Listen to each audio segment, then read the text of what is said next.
Guardian. Oh, oh, 7,096 Guardians killed. Ooh. Hey, hey, I can't believe, like, since the creation of the Guardian Farm, that we have killed 7,000 of them. It's pretty fast. I haven't even used it that much, I believe. Uh, that's crazy though. So that number's probably gonna be ballooning up quite a bit. Like the longer we play and the more tools we need to uh, repair.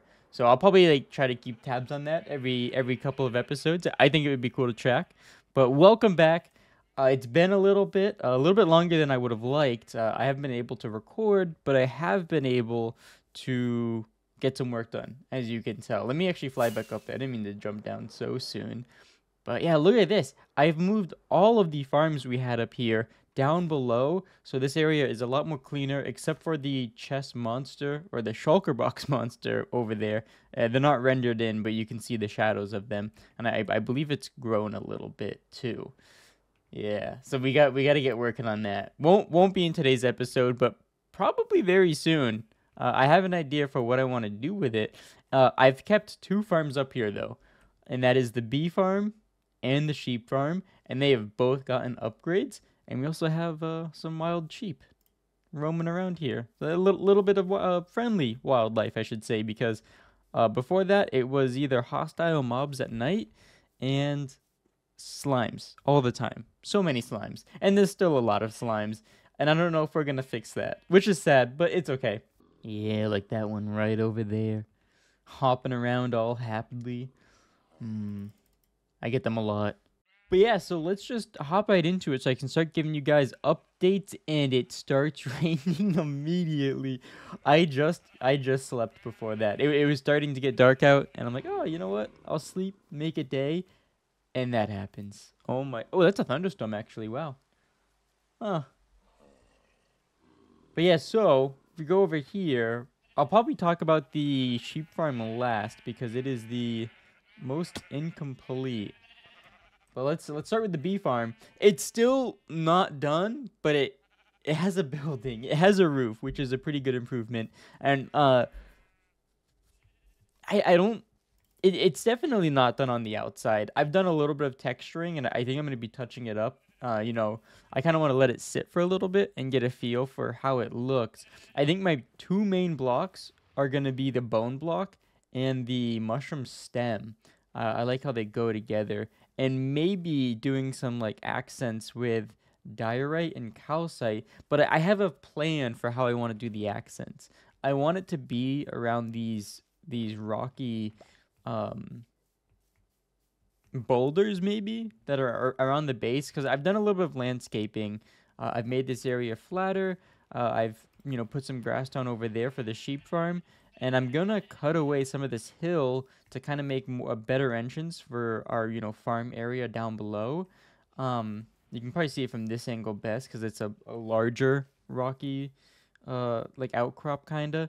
But wherever we have this, I want to put a little bit of diorite. I may have gone, too overboard on this side, so I can cut it back. Um, but yeah, I kind of want to transition the stone into the bone blocks with like diorite and calcite a little bit. That's my idea with that. But I'm not done texturing. This side is very very dull, empty. There's no mushroom stem at all. It's just bone blocks. So I'm gonna be doing a little bit of that. And there's also some you know planting we can do. Get some I don't know, bushes or trees or little shrubs around the base. But that's probably gonna come when we do the path. I have a plan to extend this pattern right here is my path pattern. I really love this combination of blocks. The mud, brown mushroom stem. We got coarse dirt, regular dirt, and you could even maybe do some the mud bricks. I didn't do that because I don't want to introduce too many blocks for a pattern. Like even the carpet might be a little bit too much. I kind of like it though. It's also where I hide lighting. Yeah, there you go. Under that one.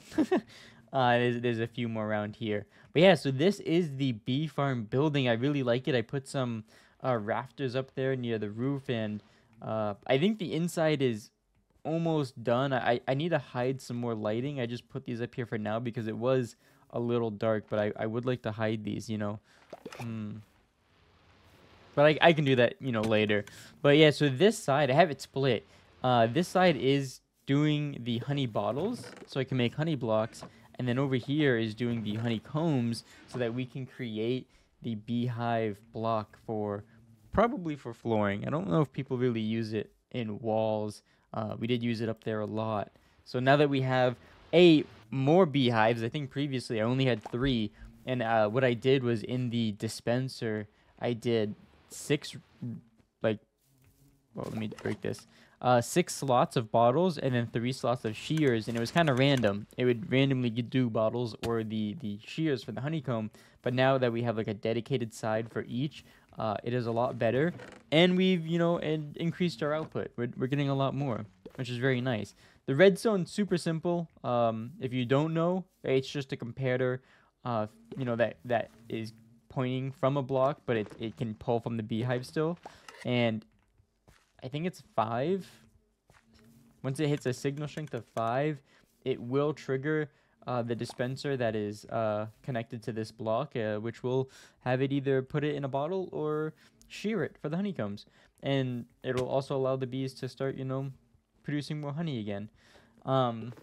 I did use, I found this out in another farm, which when we go down below to look at the farms that I moved down there, I'll point this out, but I discovered this from a Moss Farm video.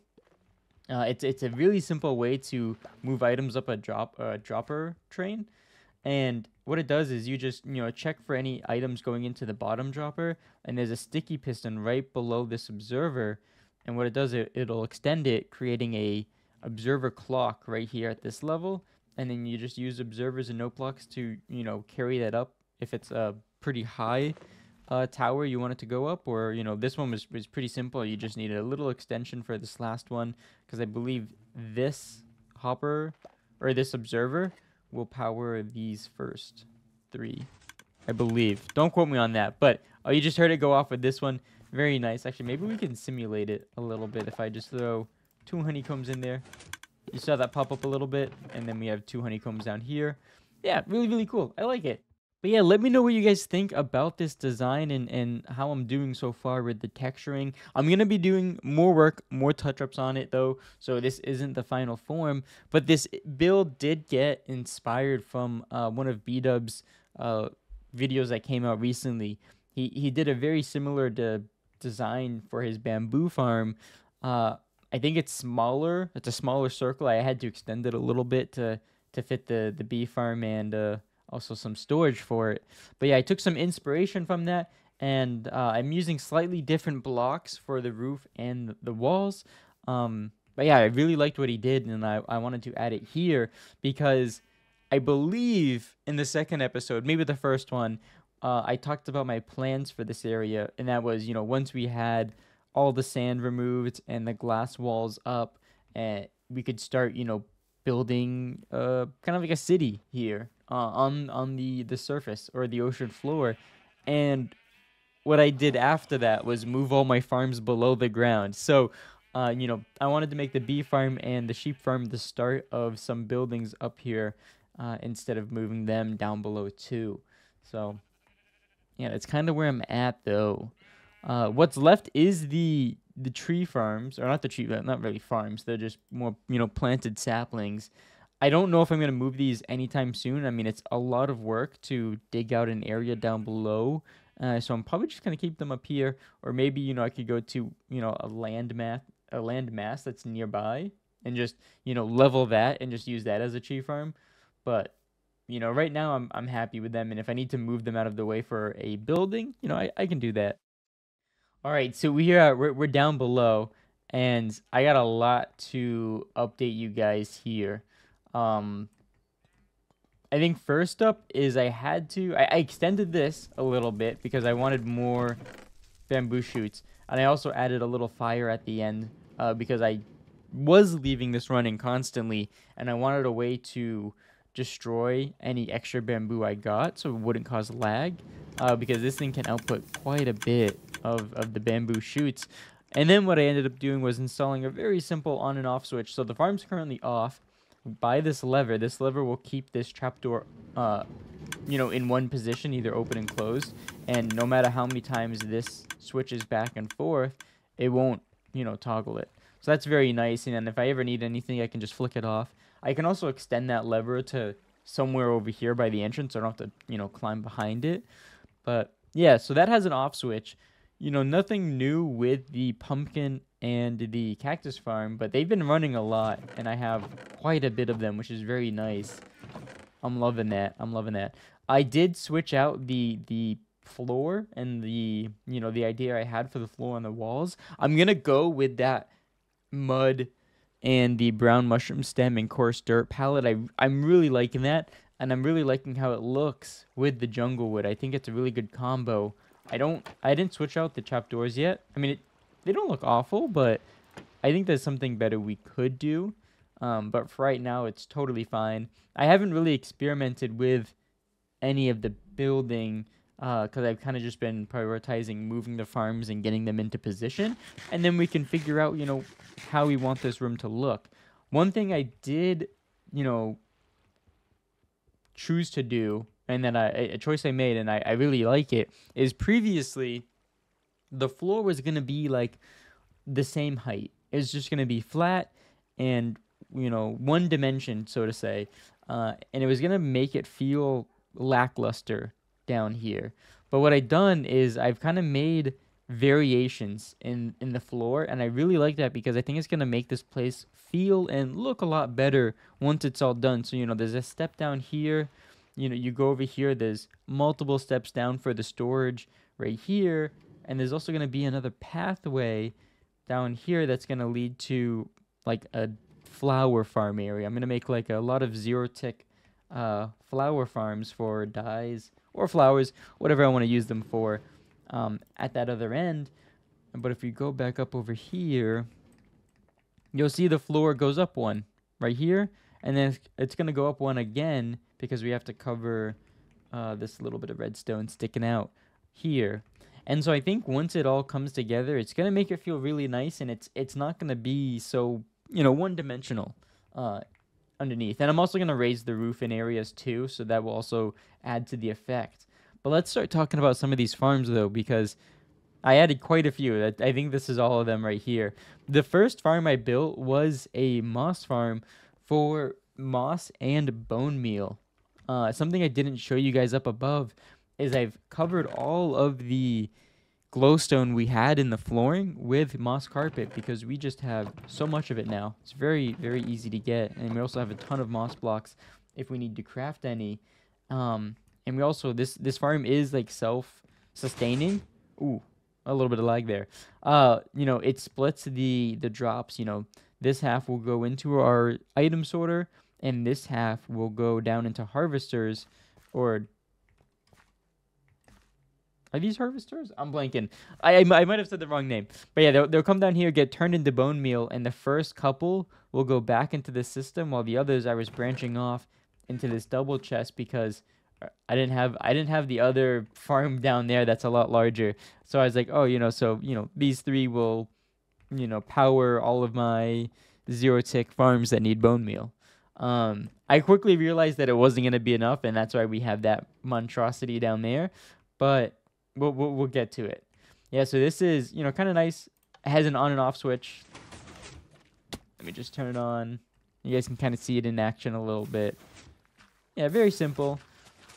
Runs on a clock that is behind the pumpkin farm. Things got a little close back here, but it fits. So yeah, very, very simple clock, and it has a monostable circuit to give it a quick pulse. Very cool. Let me turn that off though. Moving on though, we have the sugarcane farm.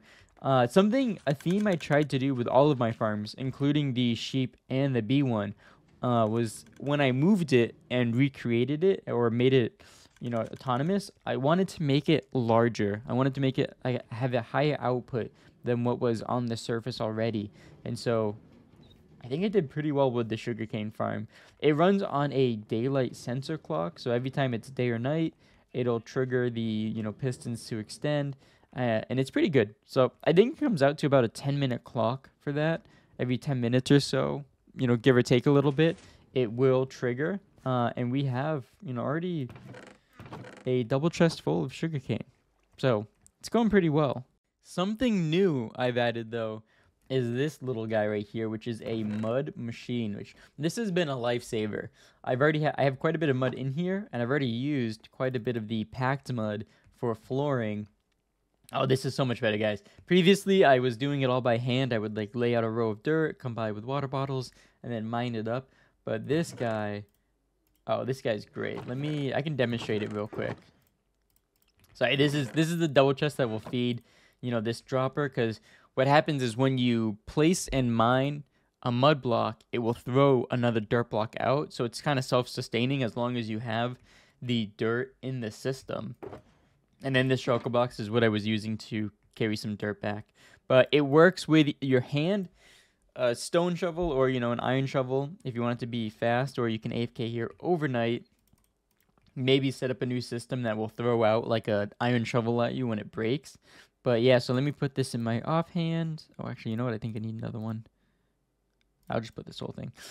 You look at this top block up here, and you just hold down your right click, and then you also want to hold down your left click to mine it. And yeah, here it is in action. And what happens is we have a locked repeater that's powered on, and every time you place a block, it's going to complete the circuit here, and this powers the dropper to spit one out. It also powers that dropper, or dispenser, I mean, that will dispense an empty glass bottle into that water stream, which carries it up onto this hopper and back into this dispenser, which is very, very cool. Let me put this all away. But yeah, that's how we've been getting all of our mud. I've also expanded the wheat farm, so it's I don't know if it's doubled in size, but I get about 2.5 stacks every time I harvest this, which I need to harvest this because I've been trying to do that a lot, because I know how much packed mud I'm going to need, especially just for this place down here alone. Yeah. And here is the carrot farm, same size as the one we had up above. And I know I can automate this. I don't know if I can truly automate wheat, because villagers might turn it into bread. But yeah, I know I can automate this with the villagers. I haven't done that yet. I haven't felt the need to, because it's not too much work to come down here and, harvest this every once in a while. I don't do it every time it's grown, because I don't go through carrots that fast. And also, as soon as we get some cured farmer villagers, we will have the ability to trade for gold carrots, so I won't even need it. So yeah, that's why I haven't automated this yet, but it's something we might do, because we could trade carrots for emeralds. That would be nice. But yeah, coming on to this guy. Oh man, this is a design made by They6, I believe. It's been a couple of days. And it works amazing. It produces so much bone meal. Yeah, and this is what I've been doing to get bone blocks, because I knew I wanted to build the building up there with bone blocks, and I'm like, man, I need a lot more bone meal for this. And let me just turn this on real quick. It also runs off of a little repeater clock down here. But it's actually 3 moss farms in one. It's kind of tiered. So this is just kind of crazy to look at. Wasn't super complex to build. I think the tutorial was about 20 minutes or so. And kind of simple in terms of the redstone requirements. Nothing too complex. Just like a repeater clock. And then you just need to run that signal up to the pistons back here. And it uses target blocks to kind of power them. Ooh. I think I just fell through that block. But yeah, it uses that row of target blocks to power the pistons for each one. And you also just need to run the signal up to the dispensers here, which will dispense water, pushing all of the moss created into the center, and then it drops down. And this one's also self-sustaining. Actually, I think my self-sustaining is about to max out. Yeah. So it has a row of hoppers, and these are almost got completely filled up with that 30 seconds of running it. And then anything left over will come down this whole wall of chests here. And what I'm thinking of doing is keeping the first 2, or maybe first 3 for bone blocks. Like I'll turn them into bone blocks, and everything else, you know, there's still plenty of bone meal coming out to the end, is gonna come down through this wall, and it's what's gonna supply my room of zero tick farms here.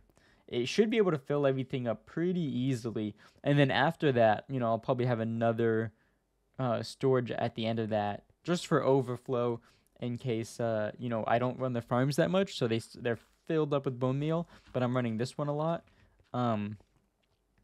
Yeah, so I think it's really cool. It kind of lines up perfectly, so that's why there's this little walkway down here next to the sugarcane farm, and I still have to mine this out and, you know, kind of design it, but I think it's gonna look really cool, and it's gonna make this place feel like kind of not exactly like a labyrinth, because it's really just, you know, 2 floors in a hallway, but I kind of want to give it that depth of, instead of it just being 1 floor in a big room, it's, oh, we can go down and explore a little bit.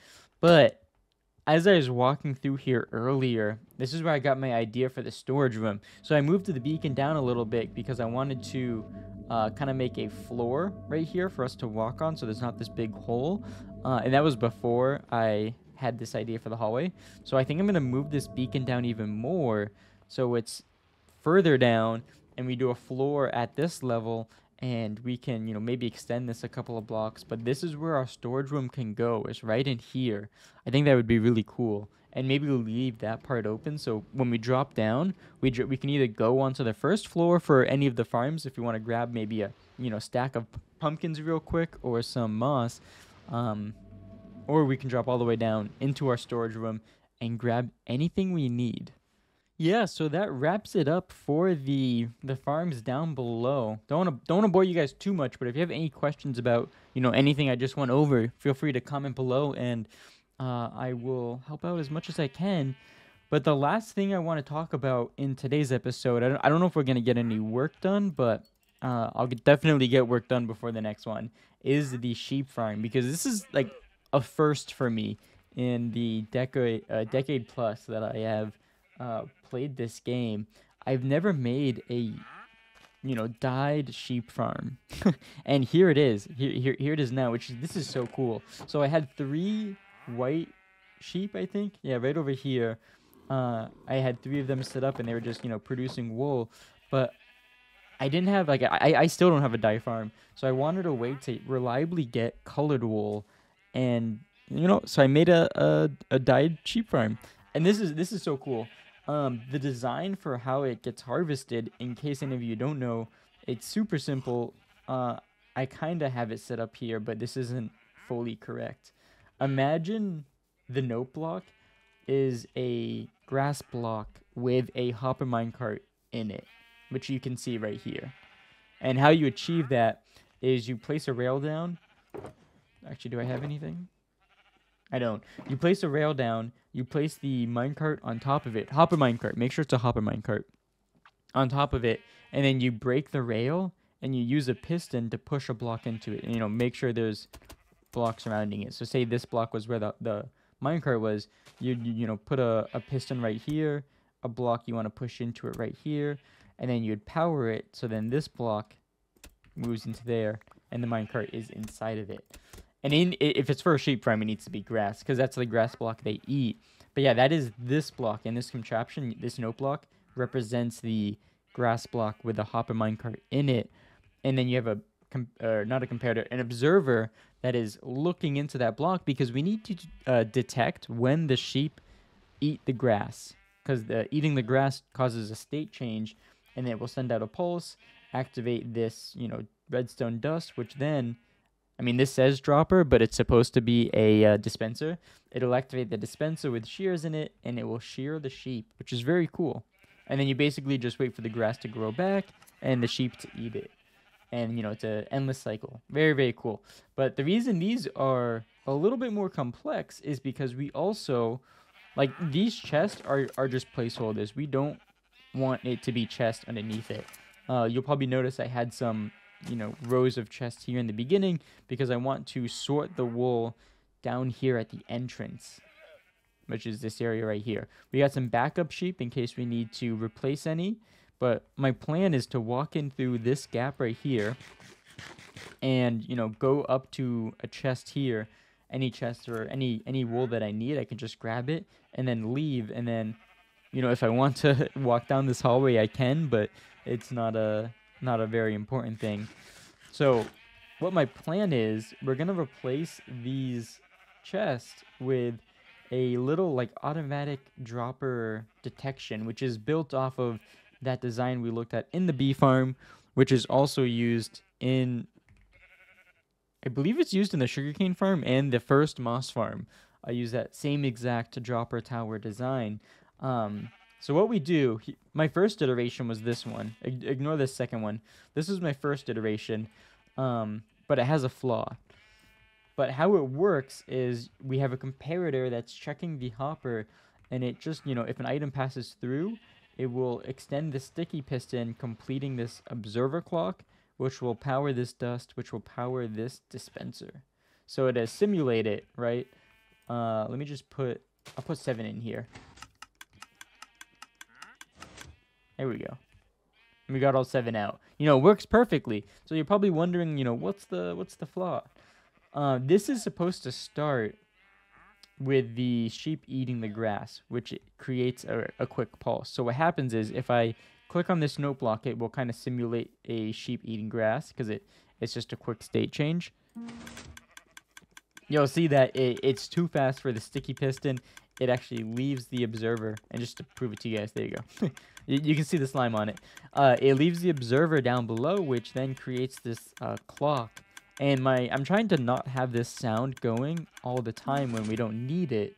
And so, how to fix that is we need to lower the sticky piston down a block so that, any state change, right? This is a sheep eating the grass. It's not activating the sticky piston. The sticky piston only gets activated when items pass through this hopper. And so how we do that is by making it a little bit more complex, but it drives up the redstone cost because now we have 3 observers down here instead of just 2, and we also have a note block because we need that to carry the signal. Yeah, so let me just demonstrate this and I'll explain a little bit. So here's 7 smooth stone. Piston is extended, and now the piston is not extended. The observer is not left down below, and we got all 7 of our smooth stone back. And how that's done is this comparator can still power the sticky piston even though there's no block here. I mean, you could put a block here. Doesn't change anything. It'll still work. But for the minimum cost of this, you don't need it. What's important though is that this block that the comparator is sitting on is something transparent that doesn't allow redstone power to travel back through it. Because what's going to end up happening is if this was a smooth stone, this signal will go back to the sticky piston, keeping it extended, even if there's no items traveling through the system. And then we run into that same problem where we have the always on clock of the observers and that constant ticking, which we're trying to not have if we don't need it. So yeah, so this observer is looking this way because it completes the clock. It's going to power this note block, which this observer is looking into. So the eyes are looking at this block, and then it will power this redstone, which does the same thing. It powers this block underneath the dropper, powering the dropper, and I'm going to have streams of water here. And it's kind of dug out, so you can already get a feel for it. Ice is going to go at this level, and then the water is going to push it that way. And I'm going to probably do the same mud pattern on the floor. Because like my idea with these 2 buildings is, you probably noticed it on the bee farm, there's no door. It's just an open entrance. You can walk in and out. Mobs could walk in and out if they wanted to. And that's what I want to do for the bee farm and the sheep farm. I don't want to do a closed door. I kind of want to make it open so you can just run in and out. And because of that, I'm going to have our path design be the floor. Because it kind of represents, a player or a mob's walking over it constantly. Like, there's no door to shut it off from the outside. So, it might get muddy. And that's the feel I'm going for. And, obviously I'll have this path going down here as well. And also this way a little bit too, to kind of start spreading it out and get a feel for our little city or town. I guess it's not really a city yet. It's a building and this. But yeah, so that is the sheep farm. Oh, actually, real quick though, as we're wrapping up, I put 2 sheep in each cell. I don't know if that makes it more efficient or not. Um, because you'll see like both sheep don't have wool. Uh, they also are blocked, or not blocked, but the limit is how fast the grass can grow. And so something I did was I left a lot of these half blocks around, hoping I don't know if this is true, but this is my thought, that the more blocks around it that is grass that it can jump to, right? So like these 2 blocks, uh, and then these 3 blocks on this side. Hopefully the grass will spread to each side faster. That's kind of my theory. I don't know if that's true. I didn't really look into it, but yeah, so I don't know if it's more efficient to have 1 or 2 sheep in these cells. I definitely wouldn't go like more than 2 though. I think 2 is the absolute limit, and even then, I don't know if 2 is even more efficient or not. If it's still like they're limited by the grass regrowing. So yeah, that's my design for this, and I think I'm gonna wrap up the episode for now. I just wanted to give you guys an update on what I've been doing, but hopefully we'll get more into building with the next one. But yeah, hope you guys enjoyed it.